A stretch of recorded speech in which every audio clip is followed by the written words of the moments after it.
بسم اللہ الرحمن الرحیم۔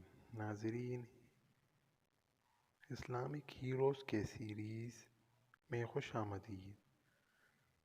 آج ہم محمد بن قاسم رحمۃ اللہ علیہ کی کہانی سنیں گے۔ محمد بن قاسم ثقفی ایک نوجوان سپہ سالار تھا۔ وہ حجاج بن یوسف ثقفی کا داماد اور بھتیجا تھا۔ محمد بن قاسم لڑکپن سے ہی اپنے بہادری اور دانشمندی کی وجہ سے پہچانا جاتا تھا۔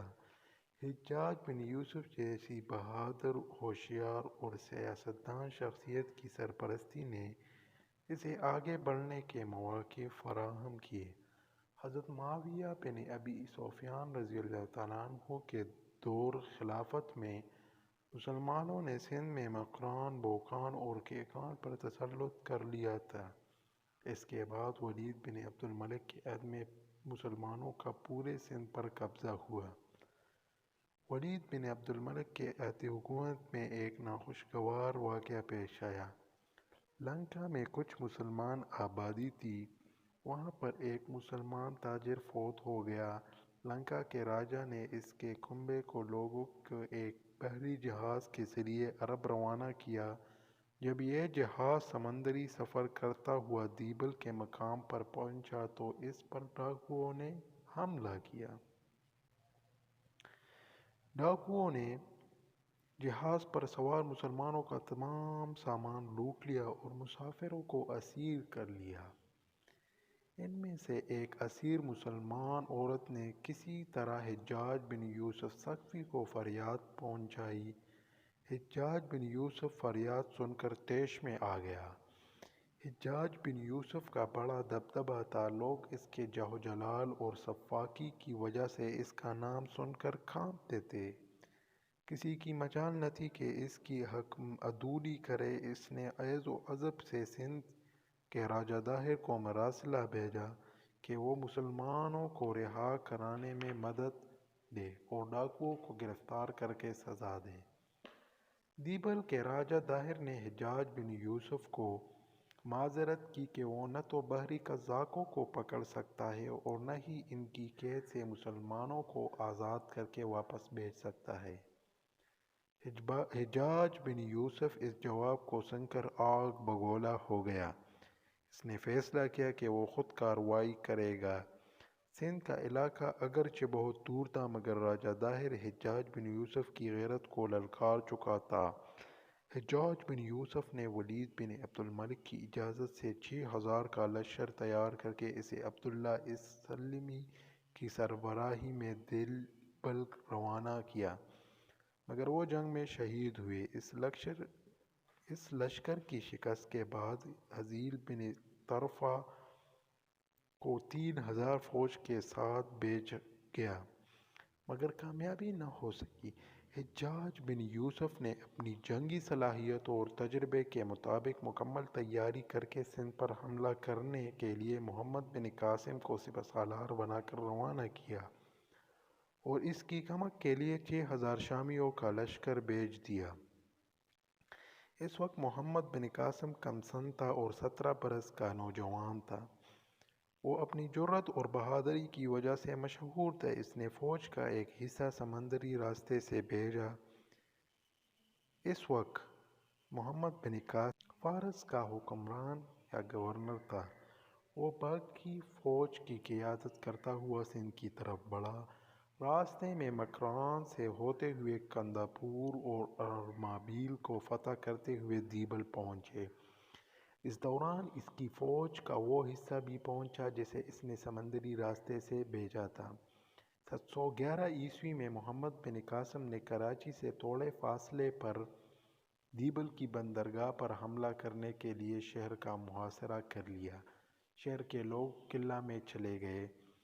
مسلمانوں نے یہ محاصرہ 1 مہینے تک جاری رکھا۔ 1 ماہ کے محاصرے کے بعد دشمن کی فوج میدان جنگ میں نکلی اور زبردست مقابلہ ہوا۔ مسلمانوں کو فتح حاصل ہوئی۔ محمد بن قاسم نے ایک مسجد تعمیر کرائی۔ محمد بن قاسم نے پیش قدمی کی اور راجہ بدرخن کو نیرون کے مقام پر بغیر جنگ لڑے شکست دی۔ اس کے بعد محمد بن قاسم کی فوج نے حیدرآباد اور سیہون کو تسخیر کیا۔ جب محمد بن قاسم کی فتوحات کی خبریں راجہ داہر کو ملی تو وہ خود 50,000 فوج کے ساتھ دریائے سندھ کے کنارے پہنچا۔ راجہ داہر کی انتہائی کوششوں کی وجہ سے مسلمان دریا پر کشتیوں کا پل نہ بنا سکے۔ وہ مسلسل تیر اندازی کر کے محمد بن قاسم کی کوشش کو ناکام بنا رہے تھے۔ جب مسلمان وہاں پل نہ بنا سکے تو ایک رات تاریکی سے فائدہ اٹھاتے ہوئے مسلمان نے کشتیوں کا لمبا پل دریا کی لمبائی میں تیار کیا اور دریائے سندھ کو عبور کر کے دوسرے کنارے پر پہنچ گئے۔ دوسرے کنارے پر پہنچتے ہی اسلامی فوج نے اچانک راجہ داہر کی فوج پر دھاوا بول دیا۔ دونوں فوجوں میں زبردست مقابلہ ہوا۔ مسلمانوں کو فتح حاصل ہوئی۔ اسلامی فوج کے ساتھ راجہ موقع کا بھائی راسل راجہ داہر کی فوج چھوڑ کر محمد بن قاسم کے ساتھ مل گیا۔ راجہ داہر کی فوج میں ہاتھی بھی تھے۔ وہ ہاتھیوں کی بڑی تعداد اور 50,000 فوج کے ساتھ مسلمان کے مقابل آیا۔ راجہ داہر کی فوج مقابلہ کرتے ہوئے جب پسپا ہونے لگی تو راجہ داہر بھی میدان جنگ میں لڑنے آ گیا۔ وہ میدان جنگ میں مارا گیا۔ راجہ داہر کی ہلاکت سے اس کی فوج کے چکے چھوٹ گئے۔ اس کی فوج میں افراتفری مچ گئی۔ فوجیوں نے میدان جنگ سے بھاگنا شروع کر دیا اور محمد بن قاسم کی فوج ان کا تعاقب کر کے راور کے مقام پر پہنچے اور انہیں شکست فاش دی۔ راجہ داہر کا بیٹا جے سنگھ برہمن آباد پہنچ کر جنگ کی تیاری کرنے لگا۔ محمد بن قاسم نے 99 ہجری میں منصورہ برہمن آباد پہنچ کر محاصرہ کیا۔ جے سنگھ فرار ہو کر کشمیر چلا گیا۔ زبردست جنگ کے بعد مسلمانوں کو فتح ہوئی۔ راجہ داہر کی رانی لاڈی سے محمد بن قاسم نے نکاح کر لیا۔ راجہ داہر کا دوسرا بیٹا گوپی ارور جا کر حملے کی تیاری کرنے لگا۔ محمد بن قاسم نے ارور کا محاصرہ کر لیا۔ سندھ میں مسلمان کی بہادری کی داغ بیٹھ گئی تھی۔ شہر کے باشندوں نے رانی لاڈلی کے کہنے پر ہار قبول کر لی۔ گوپی کیرت چلا گیا۔